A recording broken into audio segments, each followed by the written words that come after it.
Alors, moi c'est peut-être un peu atypique, moi depuis que j'ai 15 ans, je sais que je vais faire du cinéma et que je vais être producteur.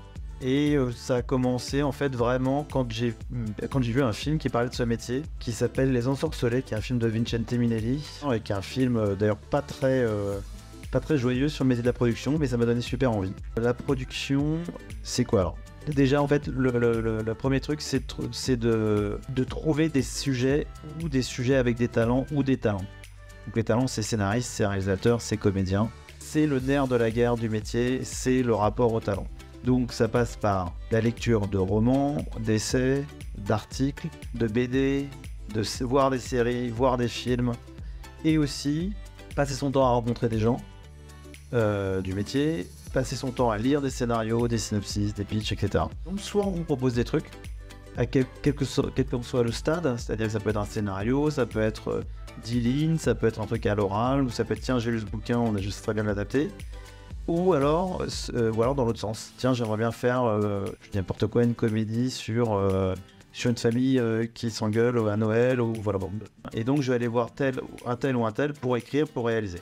Et puis, toujours avoir dans un coin de la tête que on ne travaille pas pour soi, on travaille, c'est une industrie, avoir la réflexion de à qui on s'adresse, comment on va le diffuser, qu'il y ait une adéquation entre le coût de ce qu'on va produire et le marché qu'on vise. Il y a d'abord l'aspect contractuel, puisqu'en fait il faut que vous fassiez une négo pour savoir combien vous allez payer le scénariste et le metteur en scène. Pendant ce temps, l'auteur commence à écrire. Et donc là, c'est la deuxième partie du boulot qui, en général, en tout cas, je trouve que c'est la plus géniale, la plus exaltante, c'est que on va lire, quand ça se passe bien, on va lire plein de versions, on va faire des remarques, on va faire des notes de lecture, des fiches de lecture, on va faire des rendez-vous avec l'auteur, on va lui dire c'est trop long, c'est trop court, c'est pas assez drôle. Donc ça peut durer, il n'y a pas de règle, mais ça peut durer entre 6 mois et 2 ans. Ensuite, une fois qu'on pense qu'on a quelque chose qui est lisible, on va aller voir des comédiens. Donc là, c'est notre période de à la fois séduction artistique entre metteur en scène, parce que la pièce maîtresse du cinéma français, c'est le metteur en scène. Une fois qu'on a dit OK, là, on repart dans une négo. Combien ça coûte, quand peut-il tourner? Et en même temps, évidemment, on a commencé, nous, à faire travailler ce qu'on appelle un directeur de production qui va chiffrer le film. Mais vous avez des cours là-dessus, donc je pense que c'est ce que c'est qu'un directeur de production.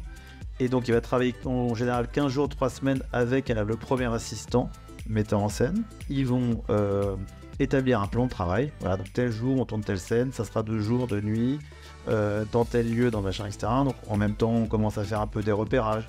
Tiens, on pourrait tourner à Bordeaux, en fait, non, mais on va tourner à Paris, telle scène, telle scène. Et une fois qu'on a ce plan de travail, on a un devis en conséquence. Et à partir de là, nous, on reprend un peu la main et on a une discussion avec tout le monde. C'est trop cher, attention, là, vous avez sous-estimé le coût de machin.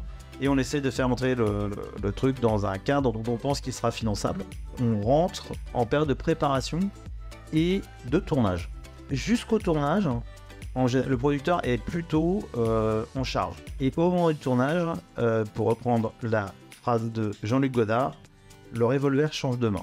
Autrement dit, le revolver passe dans la main du metteur en scène, et après tout va dépendre de la relation que vous avez avec lui, de son degré de folie, de son degré de compétence, etc. etc.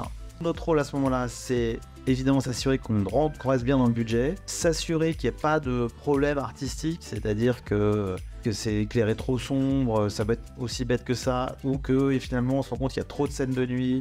Tout ça dans un dialogue avec le metteur en scène qui est quand même vraiment le boss. Voilà, donc là le rôle il est à la fois contrôle des dégâts, on va dire financiers éventuels, et aussi tout le temps être en soutien artistique. Voilà. Alors le soutien artistique il s'exerce en allant sur le plateau et en regardant des rushs. Alors une fois que le tournage est fini, on pousse à un grand ouf de chaudagement et là on commence la post-production. Donc là, encore une fois, deux aspects. Un aspect purement, on va dire comptable. Attention, ça dépasse pas. On est bien dans le forfait négocié sur le nombre d'effets spéciaux, nombre de plans truqués. Et aussi, là, on reprend la main. Et là, ça redevient... en tout cas, c'est une autre période que je trouve super. C'est le montage.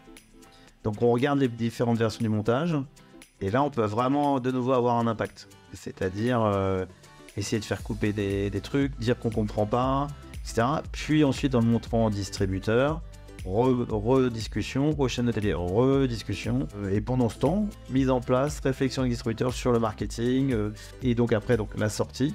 Et puis j'ajouterai un dernier truc que j'ai piqué avec Claude Berry, mais auquel je crois beaucoup. En fait, quand on lit un projet, c'est de se dire qu'on pourrait être le premier spectateur de ce projet.